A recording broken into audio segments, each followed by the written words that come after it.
నమస్తే. కశ్మీర్ నుంచి కన్యాకుమారి వరకు అంటే ఏంటో ఇప్పుడు అర్థమవుతుంది. స్వతంత్రం వచ్చిన ఇన్నేళ్లకు మొట్టమొదటిసారి రైల్వే అనుసంధానం ఏర్పడింది. ఉధంపూర్, శ్రీనగర్, బారాముల్లా లైనుతో ఇప్పుడు ఢిల్లీ నుంచి నేరుగా శ్రీనగర్‌కు రైల్లో వెళ్ళిపోవచ్చు.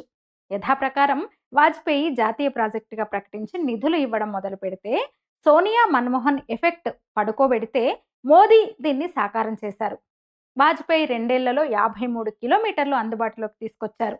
ఆ తర్వాత అత్యంత క్లిష్టమైన సొరంగ మార్గాలు ఏర్పరుస్తూ దాదాపు 28,000 కోట్లు ఖర్చు చేసి ఈ నిర్మాణాన్ని పూర్తి చేసింది బీజేపీ ప్రభుత్వం. 38 సొరంగాలట, 119 కిలోమీటర్లు. ఒక సొరంగమైతే 12.75 కిలోమీటర్లు. దేశంలోనే అతి పొడవైన సొరంగ మార్గం ఇది. ఇక చినాబ్ రైల్వే వంతెనైతే ప్రపంచంలోనే అతి ఎత్తైన రైల్వే బ్రిడ్జ్. ఈఫిల్ టవర్ కన్నా ఎత్తు. ఒక్కసారైనా రైల్లో కూర్చుని ఆ ప్రాంతం గుండా ఆ వంతెన పైనుంచి ప్రయాణించాలని ఉంటుంది గదా! 370ని ఆ వంతెన పైనుంచే పాకిస్తాన్‌లోకి విసిరేసింది. ఆ సొరంగాల్లోనే కప్పెట్టేసింది.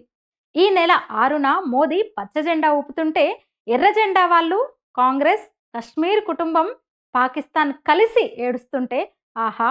ఎంత శృతి శుభకంగా ఉంటుందో కదా! విని తరించండి ఆ హాహాకారాల్ని. నా వీడియోస్ నచ్చితే గనక లైక్ చేయండి, షేర్ చేయండి. నా ఛానల్‌ని సబ్స్క్రైబ్ చేసుకోండి. Thank you.